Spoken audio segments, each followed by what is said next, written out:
All right, good morning, everyone. Thank you for coming in and joining. My name's Tatham Oddie. I work for Redify. You probably see one or two or three of us just here in the audience, and a lot more outside. So the concept of this talk here, what happens when? I mean, I saw an interesting essay. It's a common interview question, first of all, of what happens when you type google.com into a browser. And I saw an interesting essay, which I'll reference a few times through it, that made me think about just how much stuff happens in that first sort of 50 milliseconds. And I thought that was interesting, first of all. What I don't want to do is do a networking 101 end-to-end or something. This is not going to be that sort of crash course. It's very dry, and also trying to actually put all of that into an hour, even though it might only be 50 milliseconds or less in real time, is kind of hard. What I do want to do, though, is talk through some of the things that are relevant about what happens at that network layer that we might care about more as developers. Because the other thing that I've seen a lot of is as we've gone and have the advent of the cloud and all of that, we have more and more of us as developers now dealing directly with some form of infrastructure, right? We go and deploy a web app and off we go. And then I see people going and getting frustrated at, what do you mean my DNS isn't working? Or the server's down, and I'm looking at it going, nope, that's really not the problem there. And we need to start to care more about that network layer. What I do want to do is make sure that you get out of each of these sections of the talk here some kind of little tidbit of something that's useful, that's also beyond the web world. And I'll share some of those stories as we go. I guess just get a sense, would most people here identify as a web developer? Something else? Cool. All right.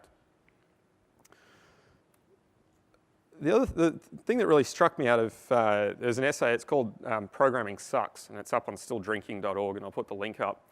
It was one of these comments here of, why do we tell you to turn it off and on again? It's because none of us actually know what the hell's going on. And that's kind of computing in general these days. Nobody in the world actually knows everything about that Surface Book, right? There's somebody who'll know how the graphics driver works. There's somebody who knows how the Wi-Fi works. And some of us that know how this thin little veneer at the top works, and kind of all gets too hard, and we're like, turn it off, and then back on, and it'll all boot back up. But I wanted to kind of peel those layers away. That's that essay. I'll put the link up at the end. It's quite a disappointing read. So some of those layers, what do we think happens when we type google.com into the browser? Start off with HTTP, pretty common protocol. Any others? Nothing else? DNS?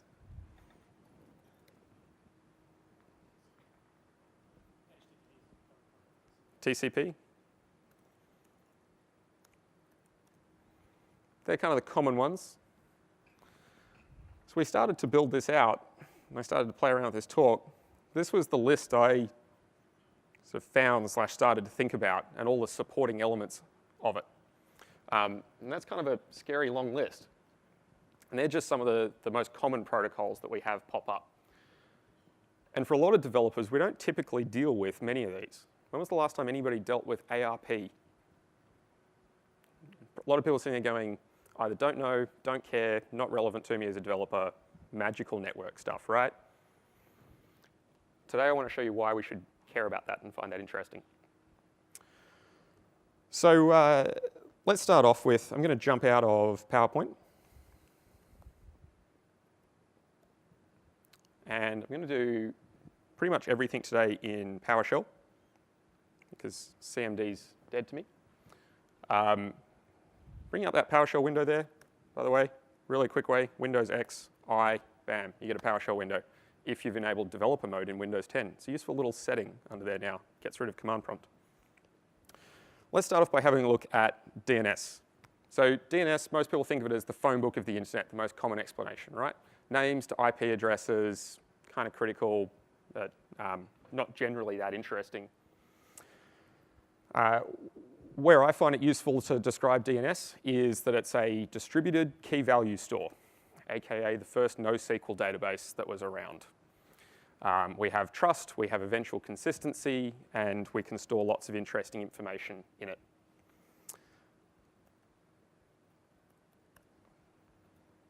One of the common jokes in computer science we talk about is always there's two hard things. There's the cache and validation, naming things, and off by one errors. I quite liked this slide. Whoop, sorry. The whole slide swapping not working too well.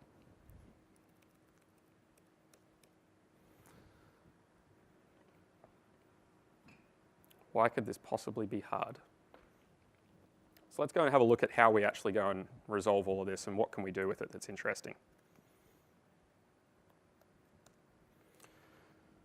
So first most common sort of thing I'm going to do is just come in and say I want to resolve DNS name, and we're going to start off with microsoft.com.au, and I'm going to ask for the name servers for it. And this comes back and we have our authoritative name servers. Don't really want to drill into that too much further here. I'll assume most people have a level of familiarity with DNS. As we go up through these, I can resolve where are the name servers for com.au, and then eventually I can get all the way up and I can resolve where are the name servers for AU. It's not used to that as a format though.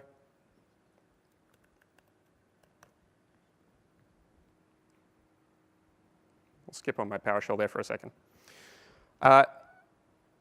And then we get up to the top of the tree. Now, one of the interesting things about this, and I'm going to jump down to Wireshark in terms of how we actually look at this. Somebody the other day said if you end up in Wireshark, you've gone too far. If we look at the underlying format for this, I'm going to go and say, bring up an existing DNS query.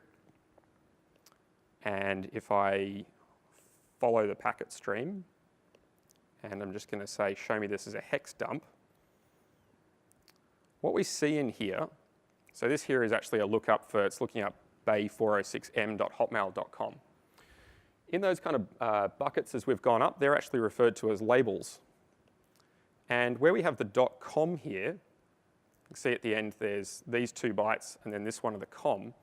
The actual underlying protocol starts off by writing each of those labels as a byte, which is the number of bytes to follow it in the next label, and then another byte and the next label and so on. So here it starts off with there's 8 characters is the number, and then it says bay406-m, and then we'll get to 7 characters, and then Hotmail, and then 3 characters and com. So why is this particularly interesting to us?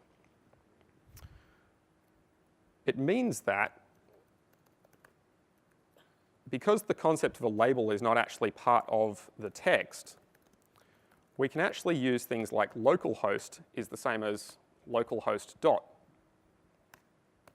They're exactly the same thing from a name resolution perspective, because the dot just indicates a blank label at the end, which is exactly how the protocol finishes. Why is this interesting? It means that we can trick sometimes when we're working with local web servers into whether we want to have a local connection or a remote connection. And we can make things behave differently, because a lot of software goes and tests, is the host name localhost? Or we can make the host name not localhost, and it still be the same thing. Something I found interesting from the underlying protocol. Something a bit more relevant to us though, Scott was talking this morning about web farms and scaling up and round robin and all of that. If we go and have a look at, if I go and request outlook.office365.com, where we host all of our mail, and I'm going to go out and explicitly ask Google for this so I know I get a fresh result. I'm going to ask for the A record. I get, what's that, 8 different records back for Google. Sorry, for Outlook. And what's happening as I request these is they're actually reordering those IPs coming back. And this is just that round robin distribution. This is exactly what Azure Traffic Manager is essentially doing for you when it goes and has a bunch of different underlying web applications that you're running on different server farms, and then it's distributing the traffic between regions and letting you reroute it. It's actually just dynamically responding with different responses of what's most relevant to you and where do we want to send the traffic. Now, this is very efficient because it happens at a DNS level, but it also means that there's a number of limitations on what it can do in terms of managing that traffic and inspecting it and redirecting it in different ways. And I find it useful to understand how the underlying DNS concepts work here versus a number of scenarios I've seen where people feel they're hitting limitations of something like Traffic Manager. And you go and look up the user voice page for it, and there's all these feature requests, and you sit there and you're like, that doesn't actually work in DNS. And this is that peeling back some of those layers of magic that we're able to build on top of with the cloud. One of those constraints is around the concept of CNAMEs. How many people are familiar with CNAMEs? Most of the room. Cool.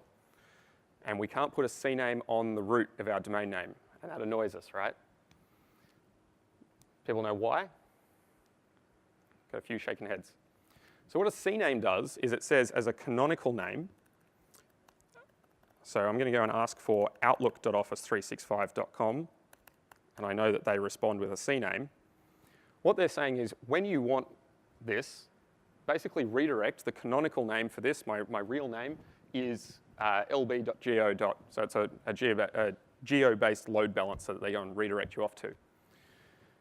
DNS, as that distributed database that we have, is essentially saying, don't look here for the results, go and point over there instead. It's not pointing at another IP address or anything like that. So it redirects the entire record for that.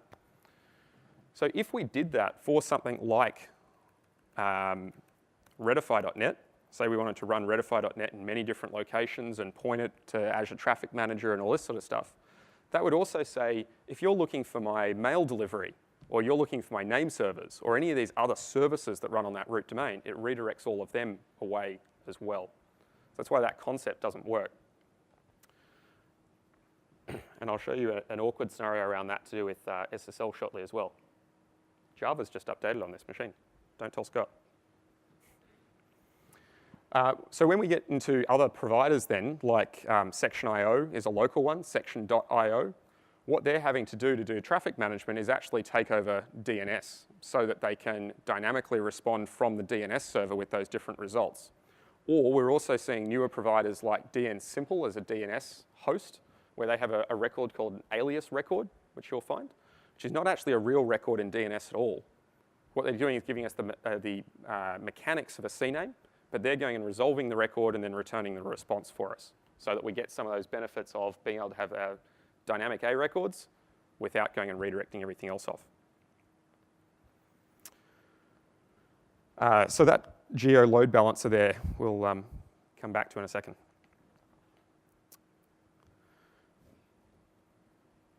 We use Visual Studio Online quite a lot, or Visual Studio Team Services at Redify, and quite common for a lot of SaaS apps. They go and have resolved DNS name. It'll be something like redify.visualstudio.com. We get our own tenant name. And what they're doing under the covers here is they go and CNAME that off to a particular scale unit. So the result there, TFS prod SCU SSU3, is we're on scale unit 3 in the US region for our Visual Studio hosting. So what they're able to do is very, very cheaply and very early on in the request direct us to different scale units. So when you sign up for an account and they provision your tenant somewhere, they go and actually post a new DNS record in, just using an API to whatever they're using as their DNS service. So that's all well and nice. It means that my laptop here will go and all the intermediary network devices will cache that for a period. DNS is cached a lot. So then I just go straight to that scale unit. So even if other scale units all go down, totally isolated, and it's very efficient local routing. One of the problems with DNS, though, is also that it's cached a lot. So when you go to sign up for a new account, what you might do is go and look for, is this account name available? Right? So I go and type in redify.visualstudio.com, and I get a does not exist, put that in my cache, and then go sign up for an account, and I can't access it. So the technique that they use for this is if I go and resolve gobbledygook, and I'll take the type off it, what they're actually coming back with here is they have an answer. So they've gone and put a wildcard record on the root as well. So if I come in at the top and they go, yep, we know who your account is, they use DNS to direct us off to a scale unit using a CNAME. If we fall through that, we just get a wildcard. So then what I'll hit here is a server which acts as a proxy where they then take the actual 443 connection and proxy that through for us. So I incur some extra latency initially before all of the provisionings kind of flow through from DNS, but I have always accessible accounts. We hit an interesting bug with their particular DNS host at one point when we were renaming some accounts, where the underlying DNS system, when they removed the CNAME record, it actively removed the cache entry. It didn't repopulate it with the wildcard entry, and then we were actually returning non-existent domain results. And I was pretty happy with that day because we managed to find an engineer in Microsoft who said, that's cool, I'll just dump the DNS cache for Microsoft. It's like, huh, you have the keys to do that? So when we start to develop applications like this, SaaS applications with these tenant-based host names are reasonably common, or where we have, say, different domain names for our core website and static assets and things like that. The most common thing that I still see around a lot of the place is somebody goes and gets Notepad, they have to run it as admin, and then they go and open up C, Windows, System 32, drivers, etc. Like when you're this deep in System 32, you know you've got a problem and you should not be here. And people go and wrap this in nice little bits of PowerShell and things like that to configure your dev environment, but not particularly ideal, right? I don't really like it from a people mucking with my machine scenario. The hosts file is not there as an override for DNS. It actually existed before DNS, and it was the concept of before we had DNS, how would you go and remember where all the servers were on your network? So you'd find out Tim Berners-Lee's running the www server, so you'd go to your host file and you go www is at this IP address, save. DNS is a later concept, right? But a lot of people treat it as an override. The thing about DNS, though, is we can go and return whatever response that we want. It doesn't have to actually be on the internet or local. So what some of us did was we went and bought a domain name, and we set up DNS for it, and we put it on the public internet. And I can do something like ndcsydney.localtest.me, and we return 127.0.0.1. So we put a DNS server on the public internet and said wildcard and root, we just return 127.0.0.1. There's no reason that doesn't work, right? It returns the result. And that will now loop back locally. So what that allows us to do is in our development environments, I can have www.localtest.me, static.localtest, my assets, or whatever I want to do, or account A or account B, all of those concepts, without actually having to go and muck with my hosts file for that application to work. In terms of background reading on that, the one that we do respond to differently is readme.localtest.me, if I can type, which explains how it works, who's behind it. We did actually, this is a couple of years ago, we did actually go and then buy a real SSL certificate and publish the private key so you could run local SSL. And then the CA found it and revoked our private key for us because they're like, it's been compromised. We're like, that's the point. They didn't really agree with that. But we don't need that anymore anyway. And then somebody else came along and I saw this week and they've kind of trumped us a little bit because they got an even cooler domain name because TLDs are all the rage now. So they now bought local.computer. So they got that one as well. Same concept. So I find that a particularly useful little tool. One of the reasons I particularly hate the hosts file is if I'm going and doing something. So if I looked at evil.localtest.me, it's going to give me 1.2.3.4. But I just said that the contract was that we always return 127.0.0.1. And it's the hosts file doing unexpected things. A particular story there was a project that I was working on a couple of years ago, and Sam down here was on the same project. And we were logged onto some web servers.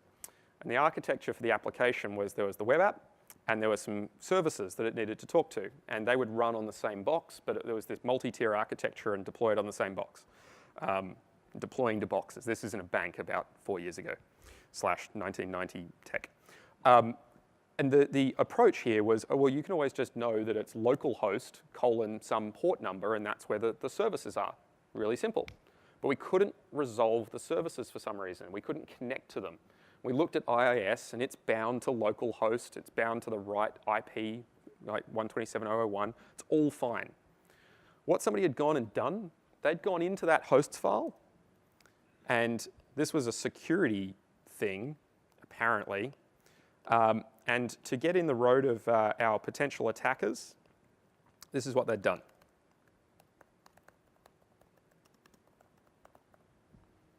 They changed the IP address of localhost on us. Do you ever expect that to actually happen on a real box? And that took us quite a while to find. They determined that, you know what, localhost, we're going to null route that to 127.0.0.2, an IP that doesn't exist. So one of the things that a couple of the switches here, when we're running resolve DNS name, whenever I'm in a new environment, I don't really trust that. So I also run that with -no hosts file. And you can actually say, ignore that, give me the real result.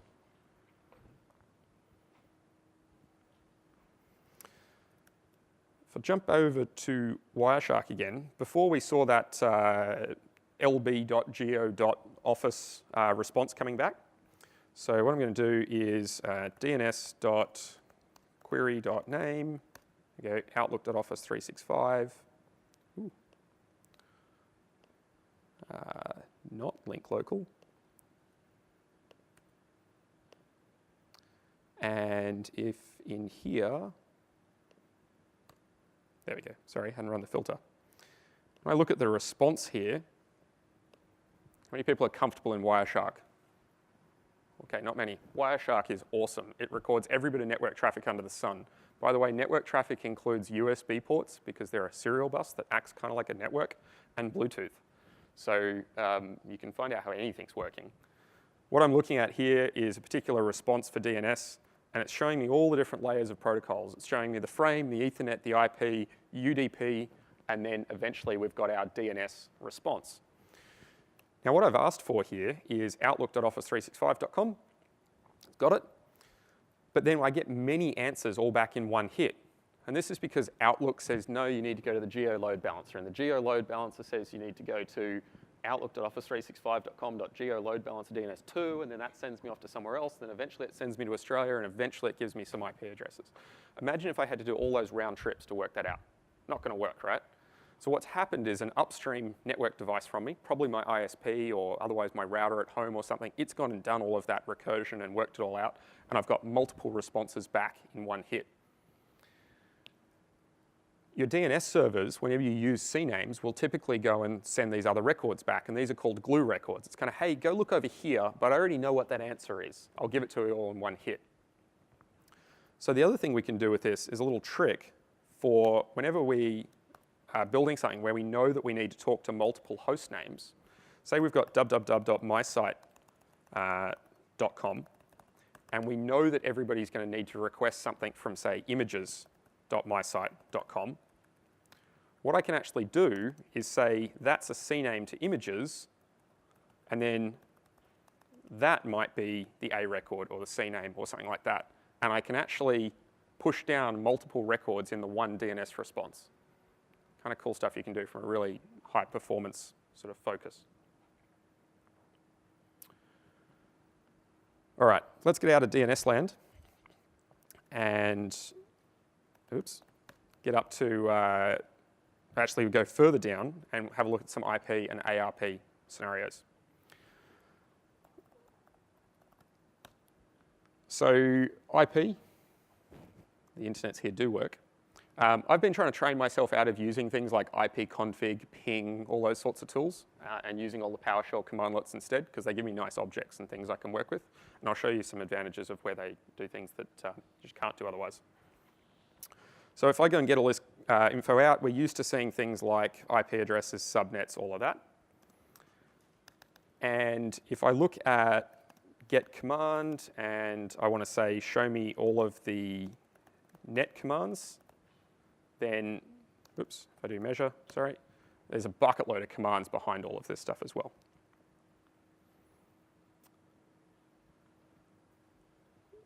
How do we use all of this then? If we go over to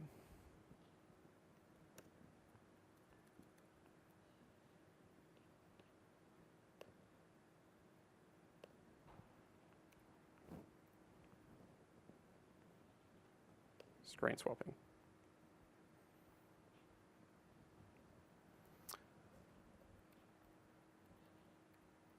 Ooh, I've taken my subnet math out.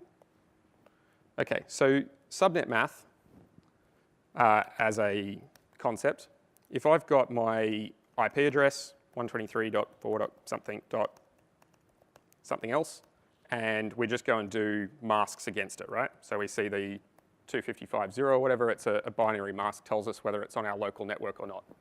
So doing this across the internet is going to be a pretty big scale problem of working out all of these different routes and how do we get between subnets. And this is just kind of nerdy fun. This was how many active BGP routes there were back in April or so.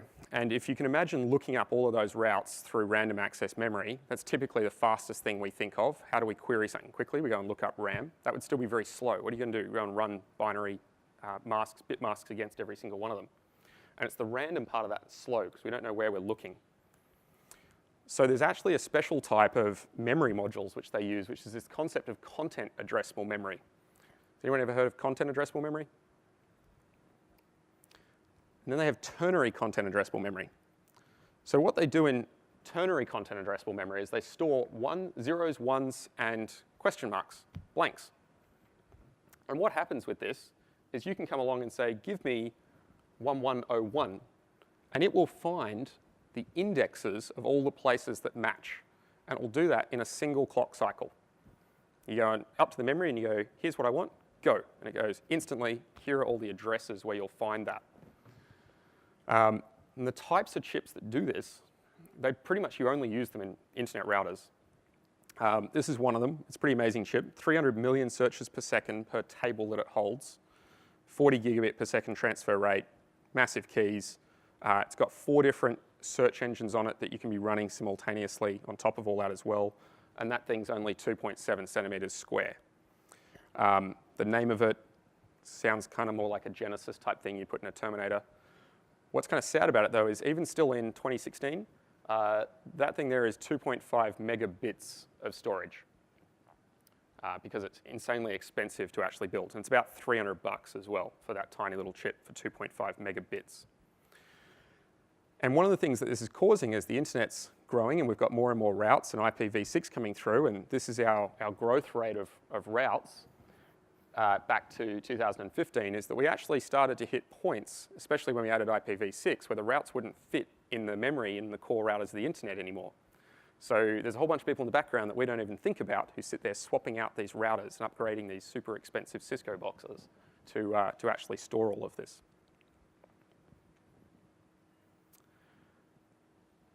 So if I go locally, why do we care about routes as a developer? There was a reason we want to talk about VMs this morning. Sometimes we still end up in a position where we need to run a VM locally, or more often where we want to jump on a VPN to go and connect into some private network segment. And quite often I see people going, oh, my internet's really slow because it's going out through the VPN, or I just want this to go to the VPN or not, or so on. And routes are the way we can control a whole bunch of this. So I'm just going to start off by saying get net route. And this shows me all the routes on my machine. So it's saying for a particular interface, if you're looking for a particular network segment, where's the next hop and how do you go and find it? And the most kind of interesting one here is it's saying if we fall all the way through for any IP address, any open mask, the next place that you go and find it is one of these. And actually I have 2 gateways at the moment because I've got cabled internet and I have my hotspot turned on. So it then chooses which one to use based on a metric. This is actually really quite easy to sort of manipulate as well. So these numbers that start here, 52 and 4, they're the interface numbers. I'm going to say get net adapter, and if I just start with that, we can see the different adapters. So I've got my interface index there, 52 and 4 is my Ethernet and my wireless. And if I go include hidden, you'll be amazed by the number of underlying sort of fake network adapters there are on the machine. I can ask it to go and find me a net route. Whoops. If I'm interested in working out how we're going to get out to somewhere, like, whoops, sorry, that is remote IP. So I can say, if I want to get to Google's DNS, which way out are you going to go and why, and it will tell me. But what I can also do, I need to elevate to do this because I'm redirecting a bunch of stuff, is I can say I want a new net route, And when you go to somewhere like 66.240.241.0/ and then 24 bits, another way of describing the mask, so the first 3 parts, I want you to go out over interface 52, and I want your next hop to be 192.168.01 or something like that. So I can go and put in a route and tell my machine, when you're going to this particular segment, go out there. So what this actually allows me to do is go and connect to potentially, say, multiple VPNs into different cloud backends and route my route directly to wherever I want to go, control my latency. Or it allows me to connect to a work VPN and say, I only want to send this tiny little bit of traffic to that, keep everything else local, all of that. One of the projects I was on, we had an issue where the customer we were working with, we had the VPN in, but they didn't supply DNS over the VPN, which was kind of annoying. They didn't run DHCP properly on it and all these sorts of things. And one of the guys on the project came up with this way. Every time you connect to a VPN in Windows, there's an event log that gets written by the RAS client to say, I've connected. And you can also set up scheduled tasks in Windows that are triggered based on certain event IDs. So all we did was had a script locally that whenever we connected to the VPN, then just kind of fixed all of our routing for us. So we never even had to think about actually going and swapping all that in. I'm going to, no, I can leave that net route there. One of the things that I find useful, sometimes testing different things, wanting more endpoints to attach things to and not just using ports to do it, is to actually have multiple adapters or IPs on my own machine. And one of the ways you can do this is if I jump into Device Manager, one of the things that is still hidden here in Windows is I can say add legacy hardware, and I can say install the hardware I manually select from a list, network adapters. And what I'm going to get in the list here under Microsoft is Microsoft KM Test Loopback Adapter. You can add as many of those as you want, and you'll just have more fake local network adapters. And that's when you can go and do things like bind VPNs to them, bind applications to them, give them IP addresses, and go and set routes all over the place.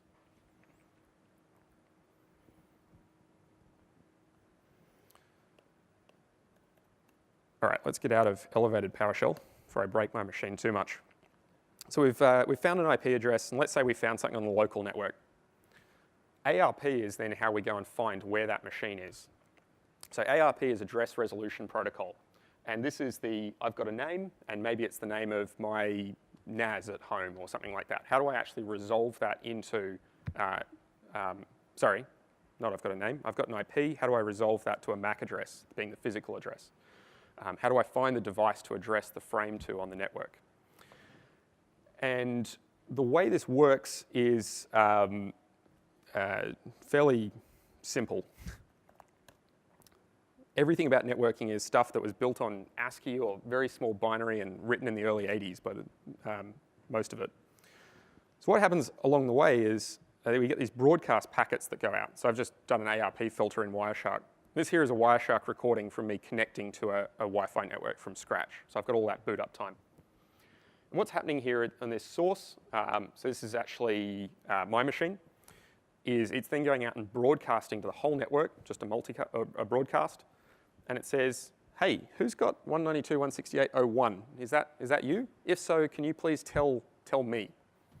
So it's advertising that I'm 192.168.04, and it's asking who is this. It also goes out and has a look for, is anybody else 192.168.04? And if you are, just tell the whole network. That'd be great, please.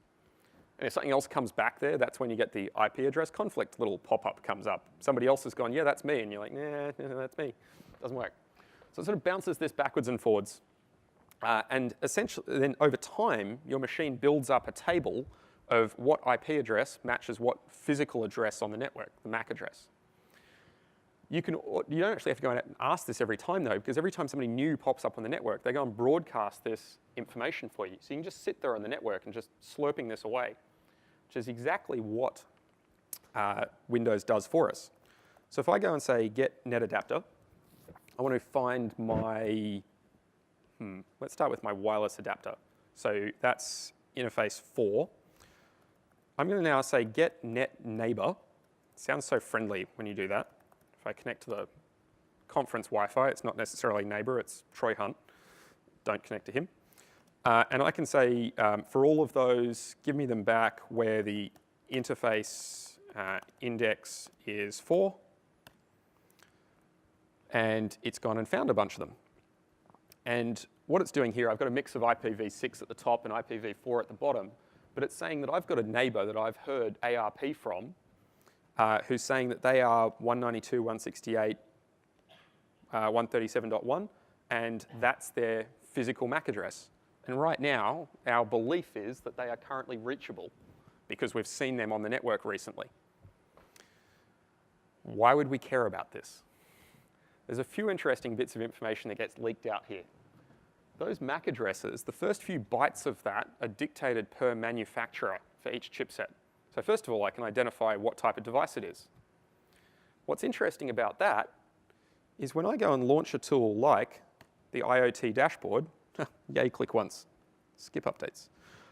This tool here, which goes out and finds all my Windows 10 Raspberry Pis and Arduinos and all of that, the way this device discovery here is working is exactly that. So I've been working on an IoT project at home. I have a Raspberry Pi. It's not plugged into a fancy screen. I don't want to configure it with having a static IP. I want it to just exist on the network, and it goes out and gets the info it needs and connects to the right services. But every now and then, I want to, say, deploy to it from Visual Studio, or I want to debug something on it. How do I find it? Rather than going and logging into my Netgear router and looking for the device list in there or setting a static IP or something like that, what I'm able to do is I can run this tool because it picks up that specific scenario, or I can actually just look for net neighbors where I either know the MAC address or at least know the first few bytes of it, or on my home network, there's only like 5 devices. So it's not the router, it's not me, it's one of those 3, and off I go. It's a very useful way of just discovering what's around you if you know that that device is there somewhere. It's also a really good way of seeing who else is around the conference. All right, so that gets us down to ARP. I want to come back up a little bit and, oops. PowerPoint is not good at in and out of slides. All right, Wi-Fi, and we'll get to the relevance of this. Let's say that I want to, you need to say something on the network, and you need to say something on the network. And you've got a limited period of time to do this, and you need to do it before I get my hands together. Shout out. Okay, we got hello and hi. Now if everybody in the front row has to say something. Well, 3 of you just spoke at once, right? That's exactly how Wi-Fi works. So what happens is we go, 3 of them spoke at once, crap, try again. And then you wait for a random time, and then it tries again. And then you wait for a random time, and then it tries again. And this is what it does on every channel of Wi-Fi. Does it sound like a mess? This is why Wi-Fi tanks really quickly with lots of people on it. This is a screenshot from one of our Cisco Meraki routers for our office in Melbourne. It's saying that on average, this router sees 756 passerby devices every day. Even if they don't, there's only 54 that connect to the network on average. Our Brisbane office, which is on it's 5 floors up, but it's above an intersection in the Brisbane CBD, gets 4,500 devices that actually hit it every day. And even though they're not connecting to our network, they're scanning that channel, they're trying to say hi, they're trying to do something. And all these devices are just shouting over the top of each other. So that's one of the reasons that Wi-Fi is a terrible protocol that falls apart very quickly. What we do instead, though, is when we start to look at networks like when Wi-Fi falls over, like here, I go and use 4G on my phone. The advantage of something like 4G is that it's actively managing the frames, who's allowed to talk when. So what it actually does with 4G is you put your hand up and say, I've got some data, which is a single bit that gets sent on a separate control channel. And then at some point, the cell tower goes, you talk now. And it tells you when your slot is. So the big thing with 3 and 4 and 5G and onwards we go is about the networks being able to get a lot better at cramming more people into that small amount of bandwidth. You think of a stadium environment, 100,000 phones all just shouting at once on the same channel, right? That's how it used to work. So the networks are trying to get us to upgrade to these newer platforms and incentivize us to do that. There's obviously benefits for us as consumers around we get faster speeds and all of that, but the incentive to them is better management of that bandwidth because we need to fit all these devices in. That's why we keep pushing for 4 and 5G. There's two interesting things here. One is that as developers, anywhere that we can send a lump of data in a single hit will always win. Even if it's not the latency of the round trip scenario, if we can send things like sprites, CSS files jammed together, all of those types of concepts, anywhere we can send a single block, we'll be more likely to get airtime in a single hit, which means the Wi-Fi wakes up, pulls the info down, and stops. And that actually gives us benefits with battery as well, particularly in mobile environments, even with 4G, because you don't have the radio waking up and going back to sleep to move lots of stuff backwards and forwards. But the other thing with this is we've had this massive push to these newer networks, which is great, and there is 40, 50, 100 megabits per second. But in order for chipsets to actually keep up with that, think of the clock cycle and what these chips are having to do and what the radios and that are having to do. And that's actually driving the cost of those chipsets up. So one of the interesting things, and this is kind of like hipster networking, is actually going a little bit backwards. So Telstra announced this on May 2nd in their Investor Day briefing. There's two particular technologies that Telstra is rolling out across their network through 2016. The first one's called LTE Cat 1, and this is a 1 megabit per second LTE channel. And the other thing is narrowband IoT. And the idea of these is actually at the network layer, we've done so much work to get people up to 4G and 5G, and well, 5G coming, but get people up to 4G and 4GX, and then go and turn off the 2G network, that for our IoT devices, the chipsets are actually now getting really expensive when they don't need to be, and we don't need that speed of connection. So what we're going to start to see is actually new forms of network connectivity for these type of remote scenarios coming out as well. And interesting for us to think about from a bandwidth perspective of what we actually need.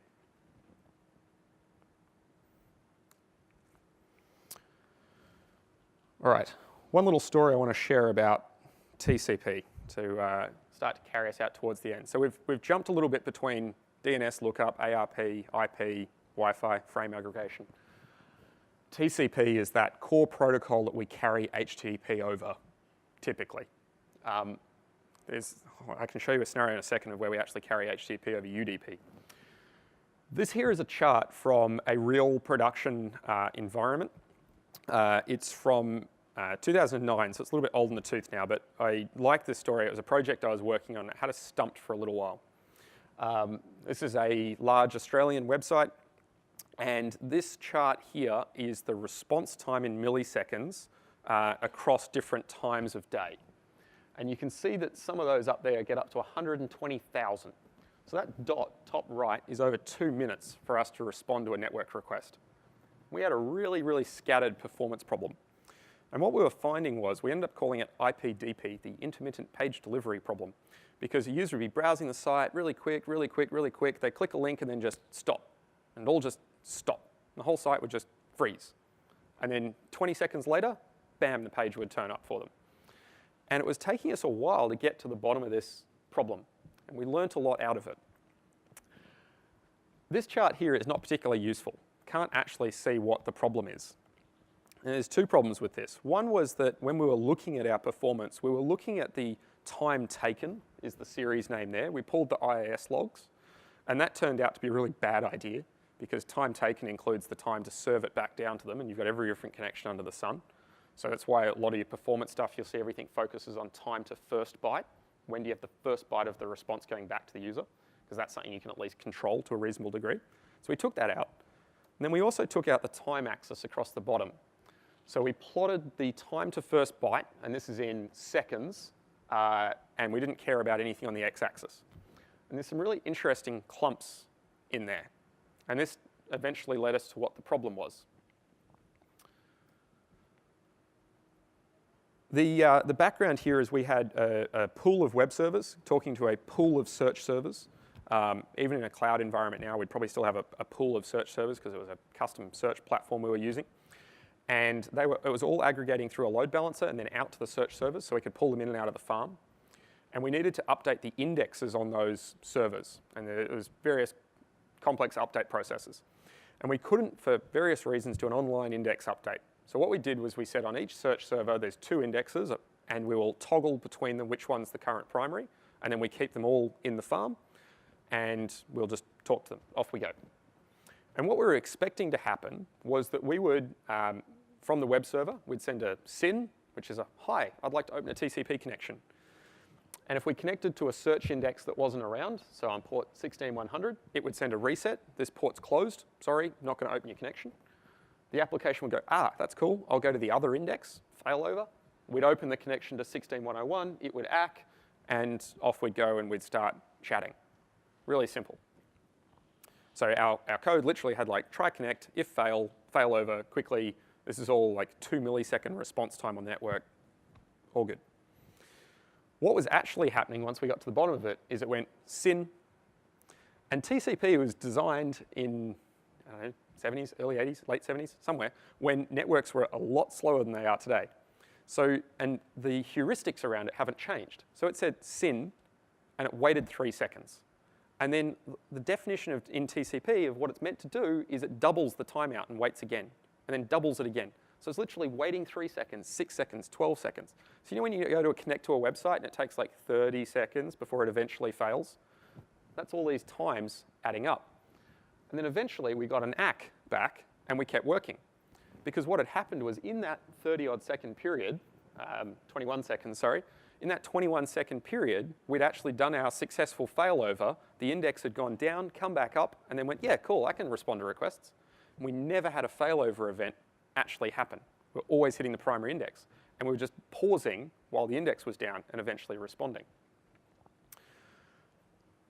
And that corresponded to this chart of 3, 6, 11, all stacks up, right?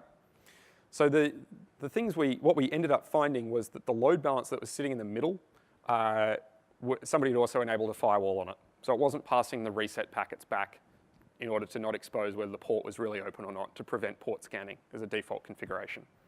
The big lesson there for us was, don't place network assumptions into the application. So we started to actually actively fail over. So we'd say, we're taking this index down, now talk to that one, then we'd pull it out, make sure we bled the traffic off properly. But the other one was just this technique here of any time we had a performance problem then, now the first thing I do is take the chart, rip the time axis off the bottom, and just squash it all together and look at what are the hotspots of the distribution.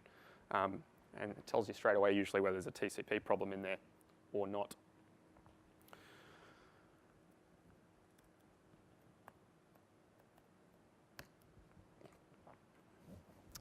Some of the useful things I've found, and I was talking before about the constraints with the older tools of ping and IP config and why I use some of the PowerShell ones.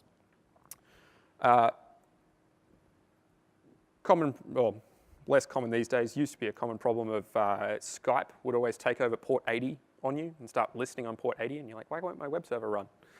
I can jump in and go get net TCP connection as an approach and say, show me everything that's listening on this machine.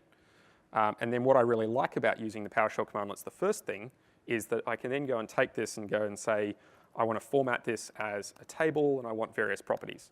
Or I can do that in shorthand and say, I care about everything that's local, remote, and the owning process. And it goes and dumps that out as a table for me. Little tidbit with working with all these various tables, or lots and lots of data. One of the really handy aliases that I find is OGV. A lot of people not particularly aware of, which is out grid view. And what this does is it actually just goes and spins up a fully interactive WPF window with filtering and sorting and all sorts of stuff in it. So rather than sitting there running something in CMD and then scanning up and down and trying to copy the text out, bam, and you can go and filter all that. That's finding stuff that's running. In terms of getting out and testing something, the most common thing that everybody goes and does is, oh, is my internet working? Do I ping Google, right?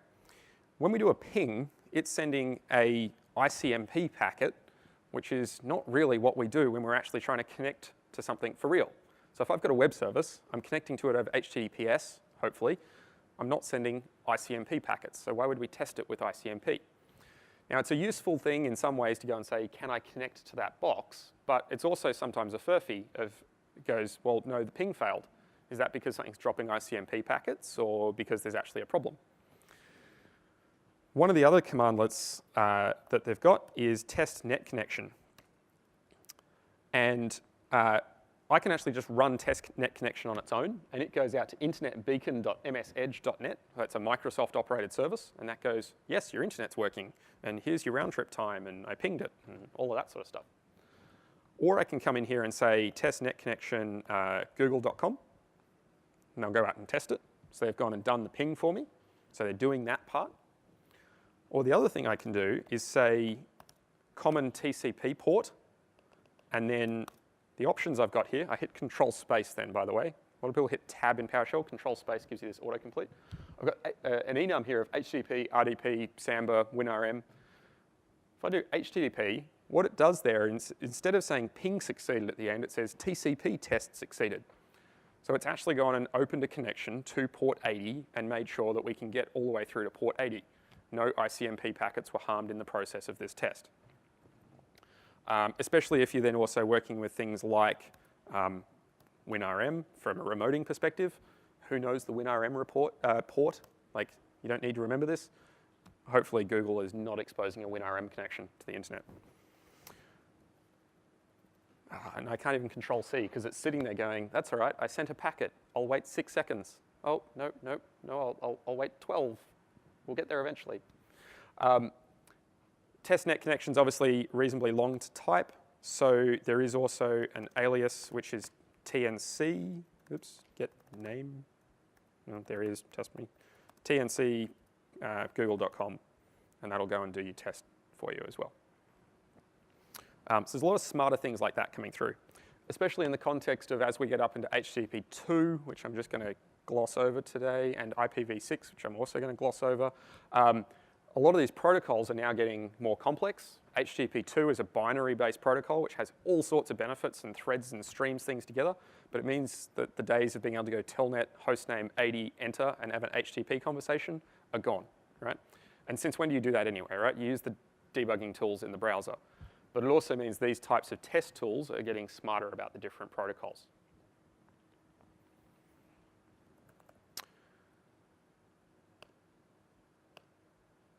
So the one thing that, or one of the many protocols that we've mentioned today that we haven't talked about yet is HTTPS. How many people are familiar with Let's Encrypt? All right, you need to go to let'sencrypt.org, those people who don't know. It's free SSL certificates, and they're also very short-lived, and they're automatic issuing. So there's an agent that sits on the server, and it does all the proof via an automated protocol, and puts the SSL cert on the box, automatic rotations, all of that. Very, very cool project.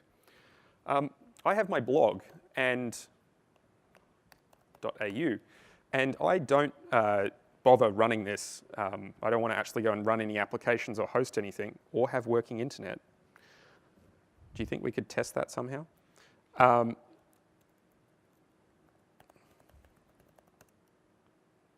That works. Oh, there we go. So I defer my blog hosting out to WordPress.com.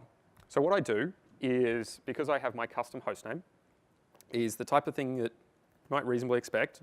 If I do resolve DNS name blog.tatham.oddie.com.au, it's a CNAME that goes straight off to WordPress and a load balancer. Now, I have never gone and created an SSL certificate, and I've never gone and handed it to, for that domain name, and I've never gone and handed it to WordPress of the private key or something like that. So I was moderately surprised the other week when I went to my own blog and went, hold on, it's now SSL. And this is one of the things with CNAMing stuff off to people. Because I took blog.tatham.oddie.com.au and said, that's actually WordPress.com, I handed control of that domain to WordPress.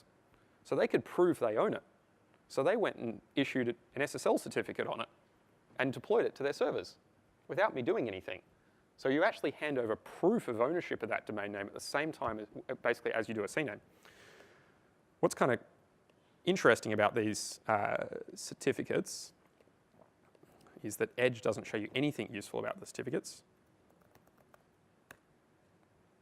Let's go to everyone's favorite browser. Anyone? Anyone? No.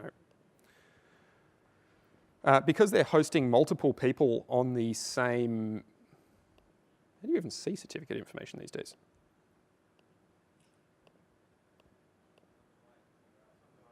Oh, there we go, thank you. They're hosting many people on the same unit, so they've got a certificate here issued to tls.automatic.com. That is not my domain name.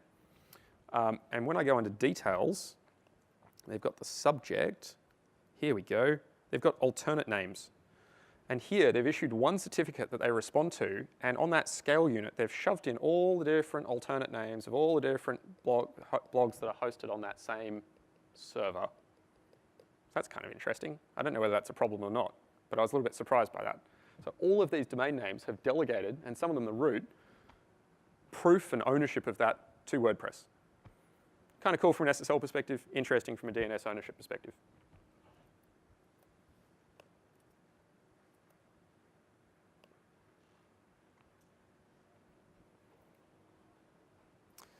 All right, so I guess going back to the start, some of the things I wanted to really focus on today was that a whole bunch of this is actually just very simple ASCII level protocols. It's very simple bit math. It's not that complex, and there's always another layer that you can peel away. I've learned most of this just by staring at Wireshark and looking up RFCs occasionally, and not reading all of them, but reading the important headings that get me to the information. And what gets to the end of that is that it's actually all fairly simple. But when you try to explain to someone that when you type google.com into your mobile phone, all this amazing stuff happens, that sounds like witchcraft and magic. The magic is very simple and understandable. So that was what I wanted to leave you with today. Thank you for coming along. If I can please ask if you can do your evals. Speakers live and die by eval data. It's very useful to us. Also, if you want to pop by the Redify booth, say hi, come and play Mario Kart. If you get the fastest lap time on the leaderboard, then there's drones to win, and everybody loves a good drone. I'd highly recommend reading that essay link at the bottom left there, stilldrinking.org/programming sucks. It's very, very comical comment on the complexities of what we do at work every day. And the other one there, that GitHub repo /alex/whathappenswhen. This repo here is a markdown file that started out as essentially google.com, it does a DNS lookup, and it does ARP and so on. And everybody slowly jumped in and added more and more information. And now it's a really fascinating read because it starts with the finger approaches the G key, and this character code is loaded into this buffer, and there's the character set, and then there's also the encoding, and this is how it gets through the USB buffer, and then it triggers an interrupt in the operating system. And if you're on Windows, it does this. If you're in Linux, it does this. And it's an amazing level of detail of the entire process end to end of learning some cool stuff. So thank you for coming along.